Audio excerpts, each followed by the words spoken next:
Wow. Okay, good morning, everybody. It's Friday, November 19th. We're coming to you live from beautiful Estes Park, Colorado. It's sunny and only a little windy, and some of you might have heard about the forest fire encroaching on our town. Seems like that's being well handled by our first responders and our firefighters. So we have a lot to be thankful for today. One thing we don't have to be thankful for is fog. Fog is one of the most notorious wastewater challenges, as I'm sure you all know. So we're going to spend today talking about that. This shouldn't take more than 10, 15 minutes with questions. We like to keep it short and sweet. It is a Friday after all, so we're going to go ahead and get started here. So we recognize that wastewater challenges are super dynamic and unique. So we put together this wastewater challenges webinar series to try to address some of the most common or popular wastewater challenges seen around the country. So for instance, on the 27th of August, I did a solids reduction webinar. It's available on our website. On the 20th, I did a plant startup webinar, kind of taking a more unconventional approach to the activated sludge seed that most people employ when they go to start up a facility or restart a facility. Today, of course, we're going to be talking about fog reduction. On the 8th of December, Andy, my coworker, is going to be talking about anaerobic and aerobic digestion, not just anaerobic. And then the 22nd of November or December, he's going to be talking about the nitrification and denitrification cycle in wastewater. So without further ado, we're going to get started talking about fats, oils, and grease. So as we all know, fats, oils, and grease is a natural byproduct of the cooking and food preparation process. This accumulates in collection lines and at your facility and causes a whole bunch of problems, can cost municipalities millions over the course of a decade or so in damages. And it's just not something that you really want to have overtake your system. And some of you might not know, fats, oils, and grease is actually a hydrocarbon. It gets washed down drains by residents and by restaurants. And it's a liquid then, which is really nice for them because they can dump it down their drain. But what happens when this liquid grease meets a more alkaline fluid is that it saponifies or drops out of solution, becomes a solid like you see in the picture here, and clings to collection lines just like the picture here, and causes a whole world of problems for you. So fats, oils, and grease is accumulated in your collection lines. So you have to ask yourself, what now? So again, fats, oils, and grease, or fog, is a natural byproduct of the food preparation process. It's exacerbated by irresponsible disposal of grease down residential, especially residential drains. I'm sure we've all seen our friends or our family dump some grease down the drain before, especially at commercial drains though. And so we're going to talk about fog ordinances and how to create one of those and what should be on there, kind of how to employ that. But again, it accumulates in collection systems. And not only can it cause damage to your infrastructure and your collection systems, but it can cause treatment issues at your facility, things that we're going to talk about here in a second. Gosh. So what can happen? So the accumulation of fats, oils, and grease in your collection lines can cause many problems. Some of the most popular ones, or the notorious ones, are sewer backups into residential homes. If someone's a big perpetrator, they're just dumping grease down the drain, throwing everything in the garbage disposal, and not really adequately flushing it out. They might have a blockage in their collection system leading to their sewer that will cause them to back up. Not good. Sanitary sewer overflows, or SSOs. These are when a sewer line or a lift station or a wet well will back up and do what you see here in the picture, spewing raw sewage all over a neighborhood or a park. Not a good look for any public works facility. And then the last one, which a lot of people don't think about, but is the buildup of H2S in collection lines and lift stations. So H2S is the byproduct of sulfur-reducing bacteria. Sulfur-reducing bacteria love to eat fats, oils, and grease. It's probably their favorite food. And over time, H2S can build up in your collection systems if you have a fog problem and cause all sorts of issues. The biggest one, of course, is the concern for the safety of your workers. If you have H2S accumulating in your lift station in a confined space, especially somewhere that's underground, because H2S is more dense than air, and they go down there to investigate an alarm or just to clean out the lift station or whatever, they could be in some serious trouble. But additionally, it's extremely corrosive, and that's just not something you want traveling through your collection lines, because it's going to cost your municipality a lot of money. And then thirdly, probably the least important one, is odor complaints around town. I say they're the least important because, yeah, it might not be very fun if a lift station around town stinks. And you should definitely address that problem, but it's definitely less concerning than damaged infrastructure and injured employees. So there's a couple things you can do. We're going to talk about those here. So you can do nothing, but you can cause damage to your infrastructure around town, which I've already talked about at length. Things like pumps, sensors, floats, any lines. It's basically going to shred even the most sturdy of metals. H2S in collection systems is both hazardous and corrosive, like I've already said. SSOs can happen, which I've already kind of touched on. Again, not a good look. And if you have one, the EPA is really going to crack down hard on you. And then lastly, the one I haven't talked about yet is treatment problems at your facility. Filamentous bacteria love fog. So it seems like all the bad bugs like fog. So not a good thing to have in your collection system or at your facility. And what can happen if you have a lot of fats, oils, and grease come into your facility is you can get filamentous bacteria buildup, and things like settling are going to become a problem. And then things like foaming might happen. And you might look like this facility where it looks like an oxidation dish or an aeration basin overflowed with foam and poured out to the point where it's visible from the street if someone came, or what if people were coming on a field trip today or something. That would not be a good look for your facility. So a lot of bad things can happen from fats, oils, and grease, not only around town, but when they reach your facility too. So probably the best thing that you can do is educate your community.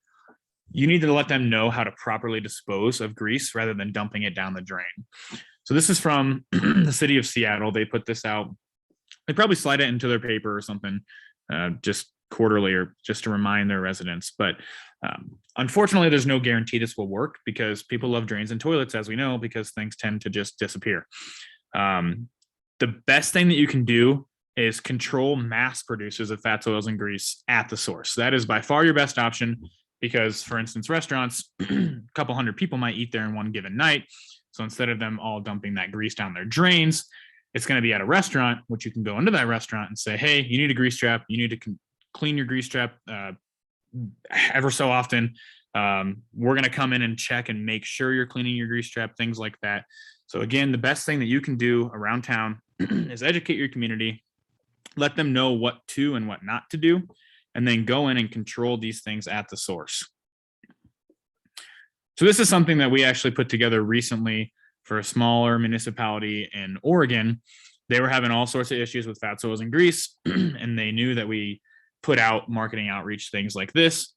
And so we created this for them so they could distribute it around town, post it on their public works website, post it on their town's website. So that's the first thing people see when they go to the website. It's probably going to be in their paper. Just trying to get the word out what not to do, because this causes a whole slew of problems for wastewater operators, as we all know. So if you want this, we can distribute it to you as well. Just send us an email. You can go to our website, do whatever you need to do to get a hold of us.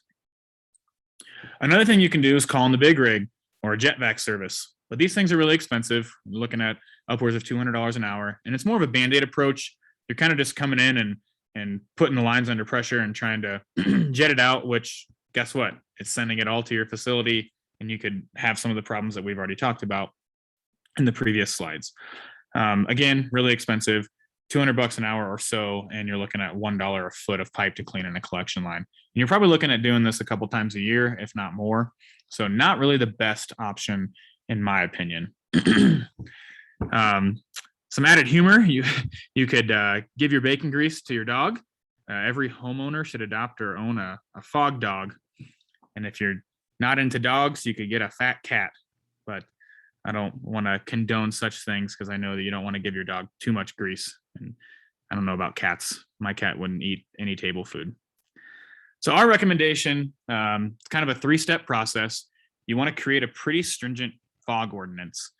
If you have an SSO, this can become mandatory, and everything that you really need to know about how to create one is going to be outlined in the National Pretreatment Program, 40 CFR, Section 403.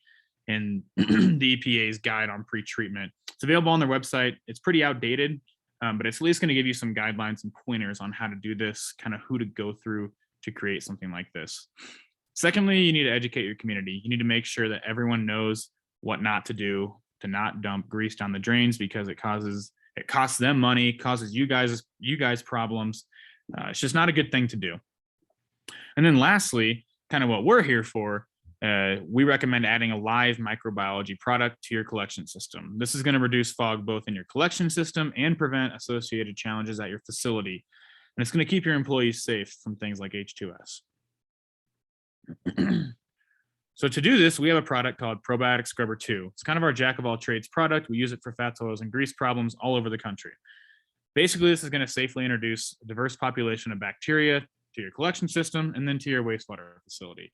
And it's all good bacteria. You don't have to worry about what's going to your facility. It's only going to help you reduce nutrients in addition to reducing fog and reducing solids. It's, again, the jack of all trades. Treat your collection system and your facility at the same time. And essentially, it's going to be turning your collection system into a pre-treatment factory. So not only are we going to get a reduction of fats, oils, and grease around town, but you might notice things like lower BOD and TSS loading at your facility. So it's really a great idea to add something like this to your system. It's engineered to enhance regular wastewater operations by using several different types of species. And the best part is it's alive. It's never freeze dried or dehydrated or anything like that. It comes as a liquid and it's ready to roll. You can dose as soon as you get the barrel. There's no incubation process, nothing. It's alive, it's stinky, it's ready to roll. If you have really bad fog producers, things like casinos, prisons, nursing homes, things that you just really can't even keep up with, you're calling in the big rig all the time to clean it out. You're going in there and telling them not to dump the grease down the drain or to clean their grease trap, and things just aren't working. We have a more robust product called Probiotic Scrubber Double P.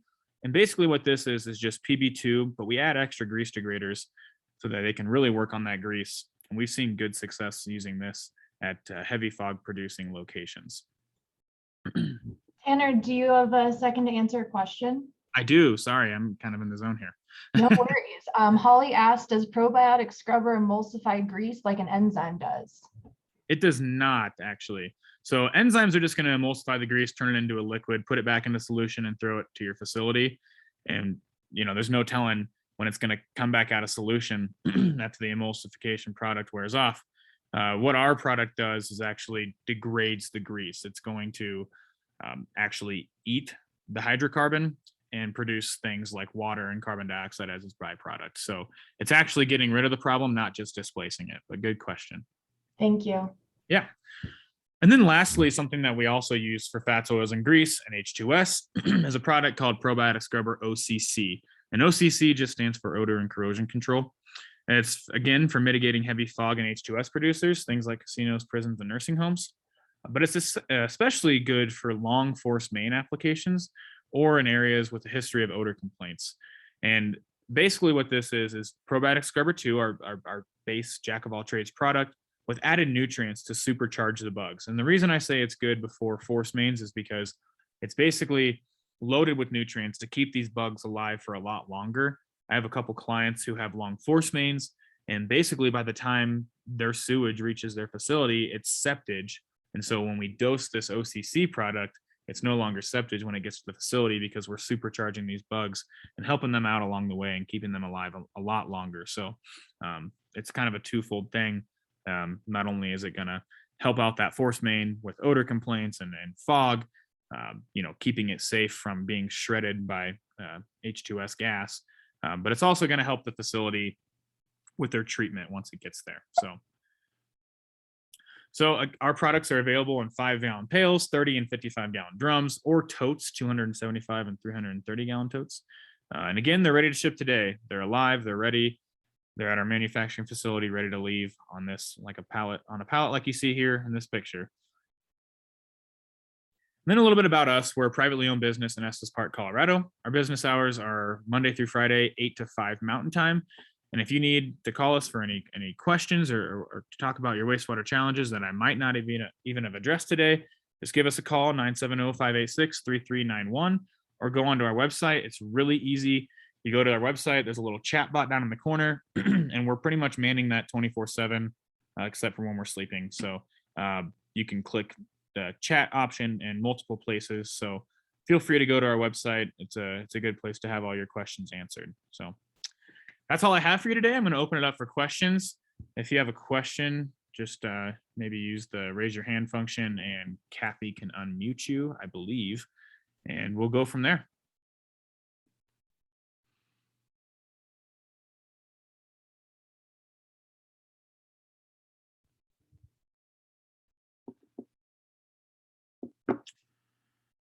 Kathy, are you with me? I'm here. All righty. I don't see any questions unless you're seeing some in the chat. No, I was just waiting to see, but I don't see any either. Yep. Well, I think that we're good to go then. I definitely want to send this out to all the attendees that signed up that didn't quite make it today. Mhm. And if they have any questions, they can just contact us at the office or on the website. Thanks for the class, Tanner. Yeah, no worries. Have a great weekend, everybody. You too. Right. Bye. Bye.